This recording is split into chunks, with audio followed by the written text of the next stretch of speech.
Continuons maintenant sur, les compétences perso et pro. Démontrer une capacité d'adaptation. On parle de plus en plus de soft skills, mais également de capacité d'adaptation dans les entreprises. Il semblerait qu'aujourd'hui, cette capacité à considérer les éléments extérieurs dans un délai record soit une des clés de réussite des entreprises. Donc, les entrepreneurs qui sont capables de se virer sur un dixième, c'est ceux-là qui vont avoir le plus de succès. Pourquoi? Parce qu'ils sont capables de profiter des opportunités plus rapidement que les autres. Fait que c'est une capacité qui se développe ou c'est une capacité que quand on est capable de faire, comme je disais dans la vidéo précédente, de la gestion de risque, bien, on est capable rapidement de prendre une décision parce qu'on est capable d'évaluer le risque rapidement. Et comme je disais, ce sont des compétences qui se développent. Si toi, tu es du genre à prendre bien du temps avant de prendre une décision, il va falloir que tu développes ces capacités-là si tu veux avoir un très grand succès. La question n'est pas de savoir si les dirigeants de votre entreprise possèdent les compétences requises, mais plutôt de savoir s'ils ont le potentiel d'acquérir de nouvelles compétences. OK? Donc, est-ce que tu veux améliorer ton entreprise? Si la réponse est oui, bien, ça va partir de ta capacité de prendre des décisions rapidement. Ensuite, la clé de l'adaptabilité, OK? Ça implique plusieurs critères. Un fort niveau de délégation et de responsabilisation des gens qui nous entourent. Tu vois, ici, j'ai indiqué salariés, mais quand j'enseigne à mes guides organisateurs, puis je leur dis, vous ne serez pas tout seul dans la semaine. Vous allez utiliser les participants pour déléguer. Vous allez leur demander de l'aide quand vous en avez besoin. Donc, la capacité de déléguer fait partie des grands succès des entreprises. Ils doivent être en force de position et les échelons hiérarchiques doivent souvent être brisés. Donc, on parle de plus en plus de gestion horizontale, où est-ce que tout le monde est égal, puis tout le monde a des compétences complémentaires, puis tout le monde s'occupe d'un département en particulier. OK? Il s'agit que chacun puisse mettre en place rapidement des décisions utiles, quitte à se tromper. Donc, on doit accepter quand on délègue que les gens vont faire des erreurs, mais que fort probablement que nous, si nous étions dans la même situation, avec leurs compétences, OK, on aurait fait la même erreur. Notre job, c'est de vérifier, vérifier, vérifier et d'augmenter leurs compétences pour qu'ils arrêtent de faire ces erreurs-là. Faire une erreur une fois, c'est normal, c'est de répéter cette erreur-là qui n'est pas normale. OK? Donc, qu'est-ce que tu vas mettre comme structure de vérification qui va faire que l'erreur ne se reproduira pas? Donc, l'attribution des budgets pour certaines décisions représente un bon exemple. Ou encore de faire pouvoir communiquer directement avec les supérieurs au haut niveau sur certains sujets comme l'innovation participative. Fait que comment qu'on fait pour créer une culture au sein de notre entreprise ou une culture de la façon que nous, on travaille pour être sûr qu'on va déléguer. Puis que, tu vois, si je prends mon exemple de guide, ben, ils ont un budget à chacun de leurs groupes où est-ce qu'ils savent que dans ce budget-là, tu peux le dépenser puis ça fait partie du budget du groupe. Donc, au-delà de ça, tu vas devoir poser des questions. Mais je sais très bien que si je veux que, exemple, je ne sais pas moi, quelqu'un n'a pas de crème solaire puis qu'il est brûlé rouge puis qu'on a besoin d'avoir une crème solaire 100% proof puis on n'en a plus dans la valise, je vais aller acheter une crème, je vais lui donner, là. OK? Si la personne n'a pas l'argent ou si la personne n'a pas. Tu sais, c'est comme on ne se pose pas de questions, là. Notre job, c'est de les sécuriser. Donc, je vais leur donner tous les outils et les moyens pour être capable de les sécuriser. Fait que tu vois, ils ont un budget qu'ils vont utiliser. C'est sûr que je ne fournis pas de la crème à tout le monde. OK? On s'entend, là. Mais je veux dire, ils ont un budget pour dire, bien là, dans ce cas-là, Lucie, j'ai été obligée de parce que voici. Tu sais, fait que le bon jugement, ben, je leur laisse entre leurs mains, puis ils ont un budget pour savoir, puis ils ont même une carte, où est-ce qu'ils sont capables d'utiliser cette carte-là en cas de besoin. Donc, composer avec des situations imprévues, OK, c'est ça, une capacité d'adaptation. Modifier ses priorités, ses exigences et ses attentes. Donc, ça veut dire que quand on délègue, ben, il faut enseigner aux gens à se faire des priorités. Est-ce que ça, c'est urgent, important? Est-ce que ça, c'est urgent mais pas important? Donc, on doit leur apprendre. On doit leur apprendre à faire la différence pour qu'eux puissent se faire des priorités. Nos exigences, le chemin qu'ils prennent, c'est pas grave. On se concentre sur le résultat. Puis c'est quoi mes attentes? Mes attentes sont sur le résultat, pas sur le chemin. Et qui sait? Peut-être que le chemin qu'ils vont prendre va être plus efficace, plus rapide et plus efficient que le vôtre. Parce que vous les avez engagés pour leurs compétences. Donc, laissez-leur prendre le chemin qu'ils veulent. Donc, s'adapter de sa manière d'agir dans des relations avec les autres. Donc, évidemment que quand on est en relation, en communication, hein, il y a 4 styles de communication. Tu vois, dans les styles de communication, comment moi je peux m'adapter à ce genre de communication-là. Surtout quand on réalise quel est le style de communication avec lequel on a le plus de difficultés. OK? Bien, comment moi je peux m'adapter pour que la personne qui est devant moi on résonne ensemble. Tu sais, si moi, je suis toujours bang, bang, bang, bang, comme ça, comme ça, comme ça, puis que j'ai quelqu'un qui Ah ouais, mais tu sais, Lucie, c'est ce que moi j'appelle mes wellness, ben c'est à moi à m'adapter à mes wellness. C'est à moi à m'adapter à leur style de communication, puis de dire, bon, ben, eux autres, c'est d'abord la relation. Donc, si moi, je parle tout de suite avec mes chiffres, tu sais, en finance, puis on ne raisonne pas là. OK? Donc, la communication, c'est de comprendre la personne qui est devant nous, puis comment nous, on va s'adapter versus cette communication-là. Donc, on en jasera quand on sera en groupe ensemble. Faire preuve d'initiative. Bon, on s'attend à ce que vous accomplissiez les tâches de façon consciencieuse et énergique, évidemment, mais en plus de suivre les directives, de mettre en pratique scrupuleusement et avec le sourire, vous imaginiez de nouvelles façons de faire. C'est à ça qu'on s'attend. Quand on engage quelqu'un, on l'engage pour ses compétences, pour ses connaissances, on s'attend à ce qu'il imagine des nouvelles façons de faire qui va nous aider, nous, en tant qu'entrepreneurs, à améliorer ce qu'on fait. Et moi, je l'ai dit, l'amélioration continue, c'est nous, puis c'est l'équipe, puis c'est ensemble. OK? Ce n'est pas une personne qui est responsable de l'innovation. Donc, ça, c'est une culture qu'on doit faire, mais c'est une culture qu'on doit développer individuellement aussi. Donc, vous devriez être un entrepreneur infiniment précieux pour l'entreprise. Ça s'appelle avoir de l'initiative ou être proactif.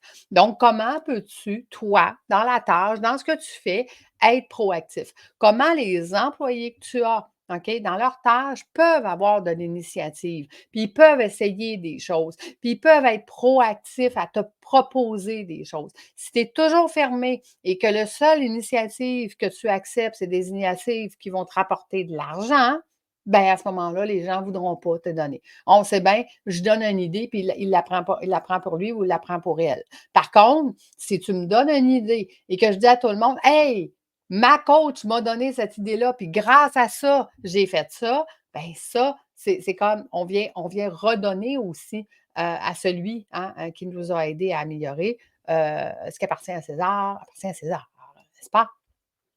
Donc, faire preuve d'initiative, c'est reconnaître, saisir les opportunités, donc comment être capable de les saisir rapidement, prendre des risques calculés, gestion de risque, puis démontrer de la persévérance. Parce que être entrepreneur ou peu importe ce qu'on fait, c'est des essais-erreurs souvent. Je vais essayer quelque chose. Oups, j'ai fait ma gestion de risque, ça n'a pas fonctionné comme je voulais. On a perdu. Regarde, on va l'essayer la prochaine fois avec encore plus de structure, mieux, on va savoir, on va avoir appris de nos erreurs. Et c'est comme ça qu'on a du succès. OK? Tu prends l'exemple de Walt Disney, je ne sais pas combien de fois qu'il a tapé à des portes pour que son idée, puis regarde aujourd'hui le grand succès qu'il a là, il a été persévérant. OK? Donc, ça fait partie de l'être humain d'avoir de la persévérance. Manifester des habiletés politiques.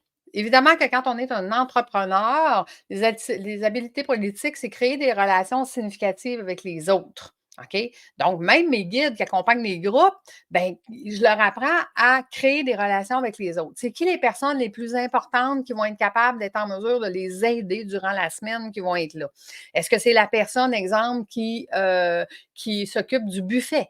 OK? Qui va s'assurer que toute notre gang est là, sa section déjà réservée, même s'il n'y a pas de réservation dans les buffets. OK? Donc, vous devez établir des relations qui ne dépendent pas des affinités que vous pourriez avoir avec ces personnes. Ça va être des relations qui sont stratégiques, importantes, qui vont être bonnes pour le groupe, qui vont être bonnes. C'est la même chose au niveau de votre business. Quand vous allez dans des 5 à 7, quel genre d'affinité je pourrais faire avec des gens stratégiques qui vont me permettre d'avoir ma business à aller plus loin? OK? Donc, à vrai dire, cela ne devrait pas avoir peu d'importance. Avant tout, il est nécessaire d'identifier les personnes dont vous aurez besoin. C'est qui la personne qui va être capable de. Ça veut dire que, exemple, quand je vais dans un 5 à 7, ben, quelle est la personne que je vais aller voir? Puis peux-tu me mettre en relation avec soit quelqu'un que tu connais, que je ne connais pas, ou avec telle personne parce que je ne la connais pas, puis j'aimerais ça être présentée. C'est beaucoup plus facile quand on est introduit par quelqu'un qui connaît déjà, donc, j'ai toujours des objectifs en arrière. C'est ce qui fait que quand je connecte avec cette personne-là, ça me donne des rendez-vous, puis ces rendez-vous-là amènent des partenariats et c'est comme ça que j'ai un succès. Donc, tout est stratégique pour le bien de mon entreprise. Vous le savez, je le dis tout le temps. Chaque décision doit être prise pour le bien de l'entreprise, pas pour mon bien à moi, pas parce que moi j'aime la personne et que je veux passer la soirée avec. Je m'en vais faire un 5 à 7 pour le bien de mon entreprise. Donc, comment je peux amener ce 5 à 7-là bon pour le bien de mon entreprise? J'accompagne un groupe comme guide organisateur. Comment je peux me faire des contacts au sein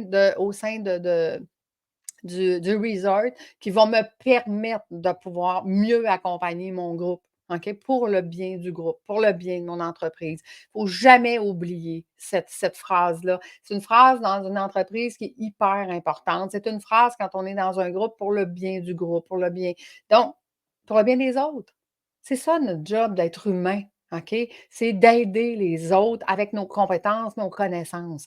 Donc, comment je peux faciliter ma job d'aider les autres et de ne pas être seule à vouloir aider les autres? Comment déléguer, puis comment se faire des contacts qui vont nous aider? Donc, chaque relation est importante. OK? C'est ça qui va emmener un succès. À l'inverse, ces personnes seront également susceptibles d'avoir besoin de vous. Évidemment que si je leur demande quelque chose, en retour, il va falloir que je leur donne quelque chose. Puis souvent, je vais leur donner avant de demander. OK? Donner avant de recevoir. C'est comme ça. Pourquoi vous devez créer consciemment des relations avec elle? Vous ne pouvez pas créer de bonnes relations en interpellant une personne seulement lorsqu'il y a un problème. OK? Fait que vous devez avoir créé la relation et le problème est ensuite analysé et traité dans le contexte de relations existantes. Donc, ça veut dire que si j'ai un problème et que les gens ne peuvent pas s'asseoir ensemble puis que j'arrive fâchée, j'ai pas de relation, ça va être bien difficile de régler le problème. OK? Tandis que si j'ai été gentille avec la personne, puis que toute la semaine, tu sais, puis personnellement, tu sais, exemple, j'ai plein de foulards que je ne mets plus parce que j'en ai acheté de nouveaux, parce que je les trouve plus beaux. Puis ben, tu sais, c'est quoi pour moi d'emmener un petit foulard puis de lui donner, qu'elle l'aime ou qu'elle ne l'aime pas, juste l'attention que j'ai portée à lui dire hey, merci. Merci d'être gentil, de t'occuper de moi. C'est gentil. C'est comme, tu sais, fait que tu n'es pas obligé de donner un cadeau physique, mais tu peux juste une attention, un sourire, un merci, prendre le temps ça fait toute la différence. Et après ça, quand tu as un problème, ben, ces gens-là vont t'aider.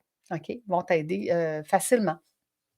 Donc, embrasser les relations diverses. Il est plus facile d'entrer en relation avec des personnes qui nous ressemblent culturellement, mais je veux dire, plus on va s'habituer à avoir des relations avec des styles de personnalité différents, des styles de communication différentes et tout ça, plus vous allez avoir une vision globale qui vous permettra de mettre en place des stratégies de calibre international. Ça veut dire que quand moi, je m'adapte à la communication de quelqu'un d'autre, bien, j'apprends, tu sais, OK. Ouais, je comprends ce que tu dis. Puis je baisse mon ton, puis je ralentis, puis je crée une relation où est-ce que je suis sur la même vitesse de communication, puis que c'est beaucoup plus la relation avant la tu comprends? Donc, je m'adapte ce qui fait que j'ai de meilleures relations, ce qui fait que j'ai une meilleure communication. Maintenant, quand je m'en vais dans un autre pays, puis que le rythme est beaucoup plus lent, parce que ce pays-là, c'est comme ça, ben je m'adapte plus facilement parce que je le fais de façon consciente. Ce qui me permet de pouvoir le faire de façon inconsciente quand je suis dans un autre environnement et cet environnement-là, il est comme ça. C'est de la pratique. C'est d'apprendre, de pratiquer, puis après ça, ça devient inconscient. Mais cette inconscience-là fait que pourquoi elle? Caroline, tout le monde l'aime. Simple de même. Pas compliqué. OK? Donc, vous comprenez que tout ça, c'est du développement de compétences. Tout ça, c'est d'apprendre comment travailler avec l'être humain qui est en avant de nous. À la rencontre de celui qui a grandi avec une culture différente de la vôtre. Donc, plus la personne est différente, plus moi je suis curieuse. Plus je me dis, écoute, je veux tout savoir. Je veux savoir de ta culture. Je veux savoir pourquoi vous faites ça. Je veux savoir pourquoi vous prenez cette décision-là. Je veux savoir pourquoi que, OK? Vous devez apprendre à connaître l'autre afin d'être sûr qu'il vous comprenne. Parce que cet échange-là va nous permettre de. Ça veut dire que dans un groupe, je m'en vais toujours vers la personne sur laquelle j'ai le moins d'affinité. Parce que je veux essayer de comprendre pourquoi que cette personne-là, elle agit comme ça, pourquoi cette personne-là, elle est comme ça. Qu'est-ce qui fait qu'elle a peur? Tu sais, je vous disais dans l'autre vidéo que la personne qui me dit, moi, c'est toujours de même. OK. Pourquoi tu agis comme ça? Pourquoi, tu sais, puis juste comme, OK, j'aimerais ça comprendre qu'est-ce qui te sécurise de toujours être de même? OK? Avant de porter jugement, comme je vous ai dit, elle part déjà avec 2 prises, mais je vais quand même lui poser des questions, puis je vais quand même lui demander pourquoi elle agit comme ça, pour qu'elle dise: «Beh, écoute, moi, personnellement, c'est très important pour moi quand on a un rendez-vous. OK? Je ne peux pas me permettre que les rendez-vous soient annulés continuellement ou que tu manques nos rendez-vous. Donc, je vais mettre les balises pour être capable de travailler avec elle. OK? Fait que donc, mais je vais aller vers cette personne-là, dire, ce n'est pas le genre de personne que j'ai de la facilité à comprendre, mais je vais essayer de comprendre. Donc, jeter un regard lucide quant à la façon des autres vous voient. Comment les autres me voient? Comment les autres me perçoivent? C'est drôle parce qu'un des premiers groupes que j'ai accompagné, il disait: «Mon Dieu, Lucie, entre ce qu'on voit, Lucie, ses réseaux sociaux, puis la Lucie qui a passé une semaine avec nous en immersion, ben écoute, on a découvert quelqu'un d'extraordinaire». Tu comprends? Parce que la perception des autres versus les réseaux sociaux, versus qu'ils ne me connaissent pas, puis versus le fait que je suis comme ça, mais qu'en réalité, oui, je suis comme ça. Je suis quand même une rouge rouge, là, OK? On va se le dire. Mais il reste que je suis tellement ouverte à la communication, la compréhension, à poser des questions pour créer des relations que les gens font comme: «OK, oui, tu es direct, j'aime ça, mais Colin, c'est le fun de jaser avec toi. C'est le fun de tu comprends? Fait que donc, là, ils ont appris que mon moyen de communication était peut-être plus direct, mais que la personne en arrière avait un grand intérêt à l'être humain qui est en avant de soi. C'est ça qu'ils ont découvert, en fait, OK? Ce que je ne peux pas montrer sur un réseau social parce que j'ai personne en avant de moi. Tout simplement, OK? Donc, aime-t-il interagir avec vous? Ça veut dire que ce que moi j'ai appris de ça, c'est que sur les réseaux sociaux, ben, il faut que je me montre plus humaine parce que c'est ce que je suis. Je suis humaine, je ne suis pas juste quelqu'un qui tu sais? Fait que donc fait que c'est ce que je suis en train d'apprendre. La coach actuelle, c'est ça qu'elle m'enseigne. Donc, manifester des habiletés politiques, c'est démontrer des habiletés interpersonnelles. Ensuite, saisir les climats ambiants et les enjeux de l'heure. Donc, c'est quoi les enjeux actuellement? Tu sais, si la personne qui organise le 5 à 7, l'activité, puis qu'il y a 200 personnes dans la salle, c'est pas le temps d'y courir après. C'est pas le temps d'y courir après pour essayer d'avoir un rendez-vous. OK? Elle est débordée, elle est brûlée, elle a rushé avant, elle rush pendant. Fait que c'est comme, tu sais, oui, hey, bravo pour ta belle soirée. That's it. Tu feras un suivi après. Dire: «On s'est ren je sais que tu avais pas le temps cette soirée-là, puis C'est ça, des habiletés politiques. OK? Identifier les règles formelles et tacites de fonctionnement de communication. Donc, apprendre au niveau de la communication. Et là, probablement qu'au niveau de mes guides, je vais faire une petite formation sur les styles de communication. Puis, on va s'amuser à découvrir de quel style on est, OK, chacun. Fait qu'on va faire un petit atelier là-dessus, parce que je trouve ça hyper important à développer. Repérer les personnes influentes. Donc, qui sont les personnes influentes? Donc, comme je vous dis, celle qui est en train d'organiser le 5 à 7, c'est pas elle que vous visez. Mais qui alentour est influent qui pourrait nous permettre de, tu sais, que je pourrais dire: «Écoute, quand cette personne-là va être libre, peux-tu lui parler de moi? OK? Peux-tu nous mettre en communication? On peut-tu organiser un petit dîner ensemble, quelque chose, tous les 3. Donc, c'est qui les personnes influentes? Puis je vais me servir de ces personnes influentes-là que je connais, qui vont me permettre de. Établir et maintenir un réseau de relations utiles court, moyen, long terme. LinkedIn, entre autres, c'est un réseau, OK, de relations. LinkedIn, ce n'est que ça. Si tu fais juste poster sur LinkedIn, ça ne marchera pas. Mais si tu interagis, si tu commentes, si tu partages, c'est des relations. C'est ça. Donc, les 5 à 7, c'est des relations. Les groupes immersifs que je fais, on crée des relations. OK? Mes guides sont formés pour créer des relations entre les participants. On se voit dans la prochaine vidéo.